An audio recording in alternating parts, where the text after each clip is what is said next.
Do you want to discover more joy, peace, and freedom with food, exercise, and your body? Here we bring a compassionate, holistic, and sustainable approach to fitness so you can fully enjoy the life you want and express your unique self with the world. I'm Michelle Roscoe, and I want to help you find fitness freedom. I'm so glad you're here. Hello, welcome to the podcast this week. So last week, I was feeling really off, really ill. I woke up planning to go to work on Tuesday and decided to cancel my sessions and my classes because I was just feeling so off and ill and weak. And I even had to cancel some sessions, some classes on Thursday later that week. But feeling ill, feeling off, I decided to listen to my body and trust that it knew what it was asking of me. I had a lot more space. And on Thursday, I picked up a book that my girlfriend and I bought for each other on our 1-year anniversary. It's by Cha-Won Gu, and it is about magic. And I was attracted to it because not only is the writer Korean, the book is beautiful and it's so easy to read. There's small print. It's designed like a piece of art. So I picked it up and I was reading the beginning, beautiful poem by the author. And then they were talking about how we start with connecting with our ancestors. And if you only think that what we see is real and reality only exists now, then maybe this episode is not for you. I have done so much reading and listening about quantum physics, about dabbling into different aspects of spirituality. I grew up in a fundamental Baptist church, so religion was the thing, the Bible was the thing, and I've explored so much outside of that, having grown up different ideas. And so if you're not into that, maybe you could stop listening right now. It might not be for you. I might not be for you, honestly. I'm definitely into the spiritual and the unseen, and I do incorporate it into my work. The author in this book posits that our genetic makeup comes from generations of our ancestors, not just the ones that are more recent, like our grandparents and great-grandparents, but we can think of generations beyond us. And epigenetics show that what they experienced is passed through our genes and can be triggered. There have been extensive studies just from my own recall of listening to podcasts about epigenetics related to Holocaust survivors and how that trauma passes through generation to generation. So it's not just a woo-woo thing. There is scientific evidence for this. So I opened myself up to receiving more from my ancestors. I have both Korean, South Korean, Korean heritage, and all of the mix of European heritage that a lot of Americans are familiar with on my dad's side. And I just got into a place where I was connected a little bit more with my ancestors, imagining even as close as my grandmothers and the difficulties that they went through, the sexism that they experienced, the abuse that they endured, the injustices they faced.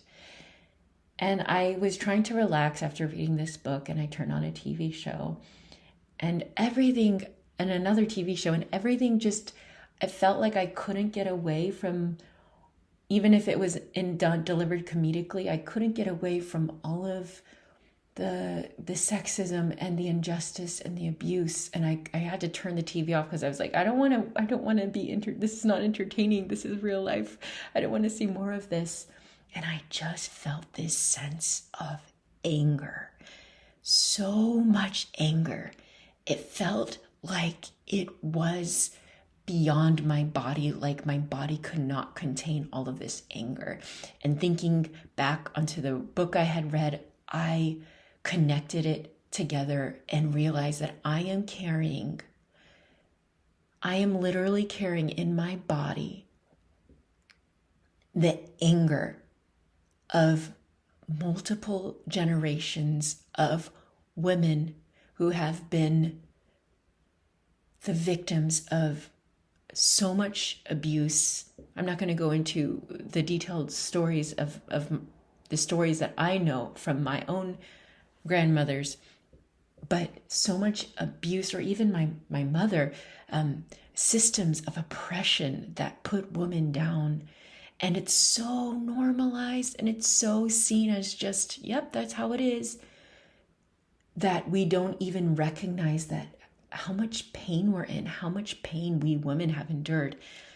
And I know that there are other systems of oppression based on race and based on class, and I acknowledge that. And there's so many ways that even men have been abused, but my point here is focused on the women in my ancestry.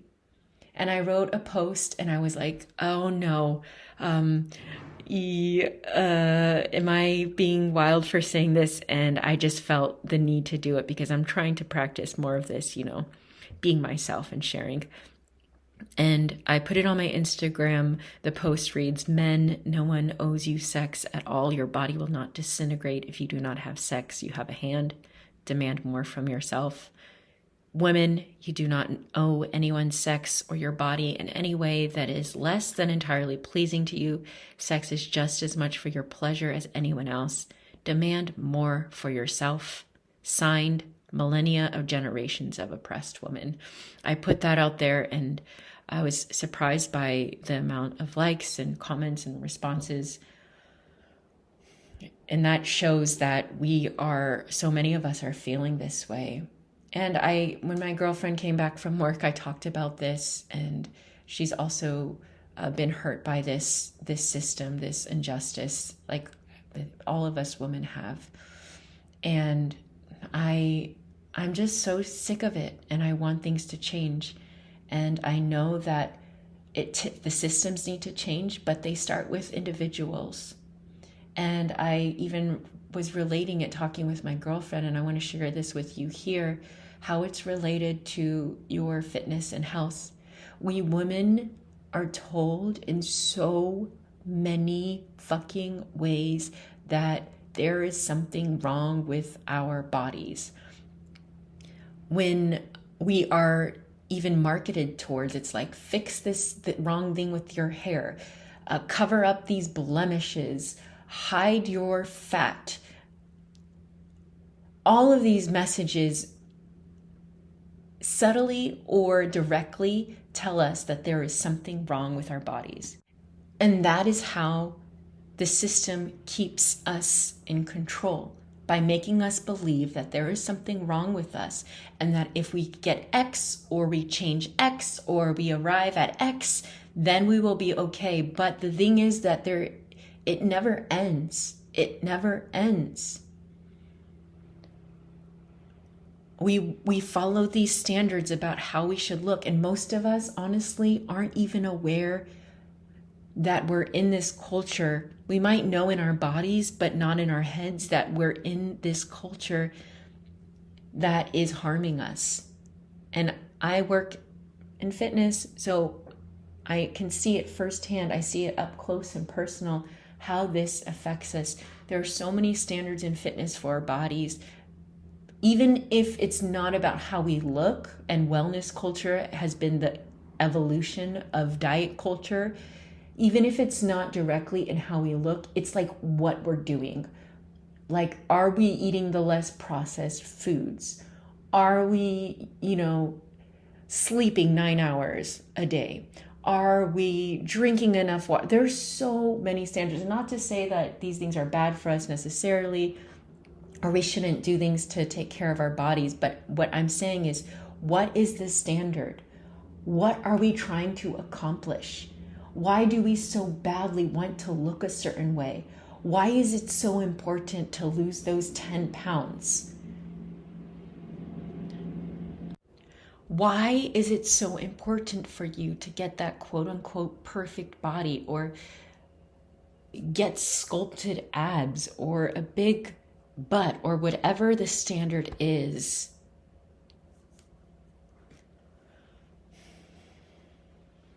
If you are a woman listening to this, or if you are a man listening to this,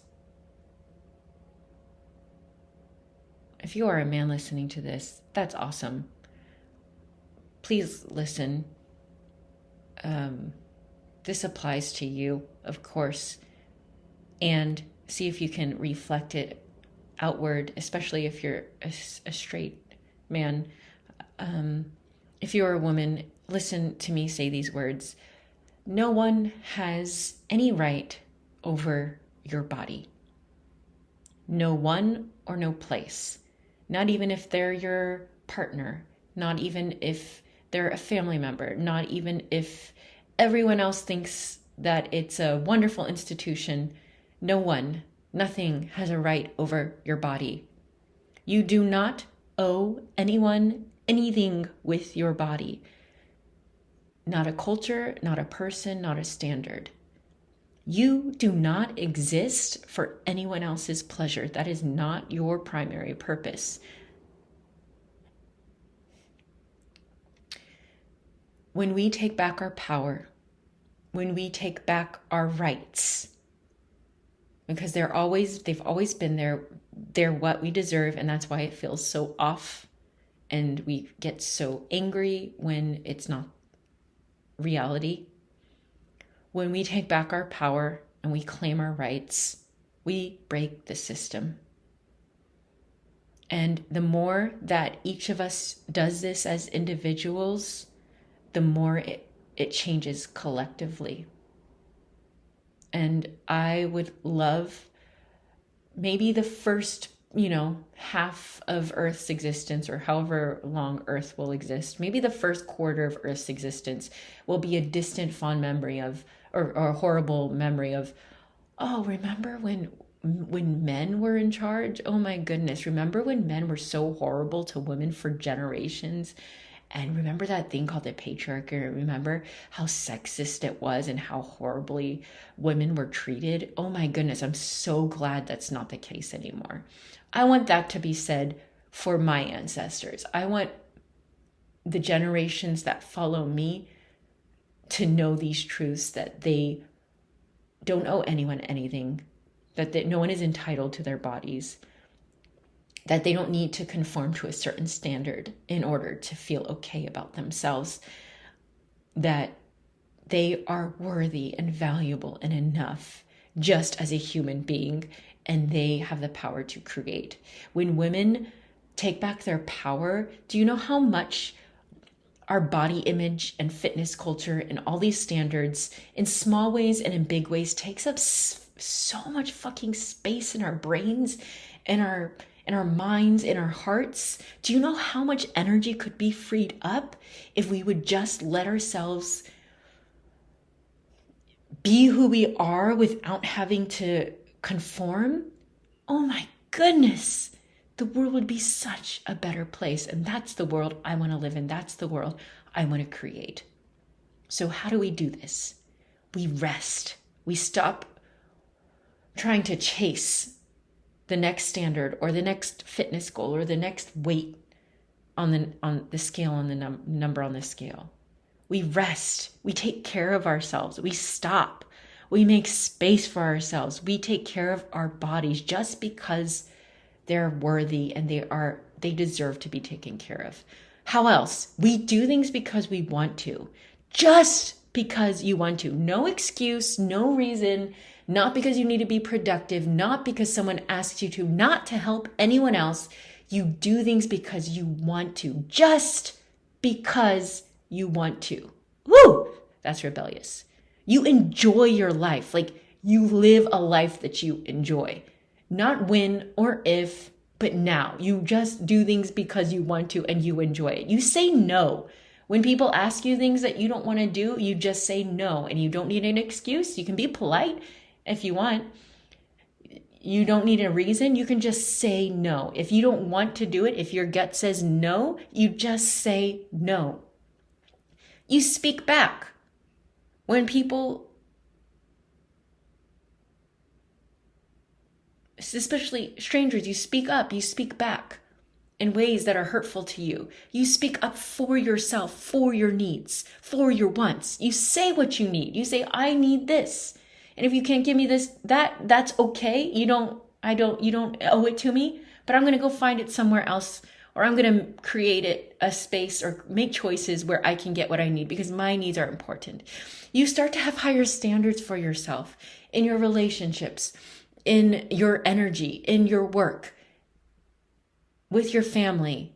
You have higher standards for yourself. You create higher demands for who gets access to your energy, who gets access to you, because you know you are precious. You know you are valuable. You know you are worthy. You start practicing this. You start believing this more and more and take actions that affirm it. And because I want to create a world where women are doing this, where they say no to things that they don't want, where they say enthusiastic yeses to what they really want. And it's not about pleasing other people, and it's not about following standards, but standing in your own worth and stopping the chase, not just in your life, but especially with your body, with your health, with the way you eat, with the way you move. I created the 4-H method. This is my gift from the universe to the earth. And I myself am practicing what I'm preaching here about resting, about doing things because I want to, about enjoying life, about saying no, about having higher standards for myself and my relationships and my work. And I created this program to help you, to support you in knowing and practicing your own worth and power, doing things because you want to, living the life that you want to live. Using fitness as a tool for you, not the other way around. Knowing that you're already worthy and there's nothing wrong with you. And also creating a safe space where you can practice this and you have connection to other people who are also practicing this. I have so many big dreams for the 4-H method, and I truly believe it's going to change the world. If you would like to be a part of it, if you would like to stop existing for other people's pleasure, take back your own power, remember your own worth, not in always a lovey-dovey way. It's not always easy to do this because we've been conditioned against it. But if you want to make those changes for not just yourself, but future generations, and actually, you know what, for future generations, that's awesome to think about, but just do it for you, because you alone are enough reason to do something good for yourself. Yeah, I invite you to join. Also, 1 month from now, it's June 24th, July 24th. I'm going to be doing, no, it's not July 24th. It's July 17th, I believe. You can go to the link in my bio and find it. Join the next free conversation where I'll be talking more about this, and it'll be a discussion so you can give and take. I put it on Eventbrite for the first time, and I already have a sign up, and I'm excited about that. 1 month away. It's for free, and I would love to have you join. If you haven't already, you can also join again if you liked it the first time. But use your anger to fuel you to make different choices. Use your anger to show you what in your life is crossing your lines, what in your life is not serving you. Take back your power, break the system. Do it for the millennia of women who could not, who did not, who were so oppressed. And do it for the future millennia of women who will have a different story because of what you did. And it's not in the big things, it's in the small things. It's in just doing things because you want to. It's in resting. It's in enjoying your life. It's in saying no. It's in speaking up, saying what you want and need. If you're brave enough to do that, come join me in the 4-H method. We'll create a fucking revolution. Okay, bye.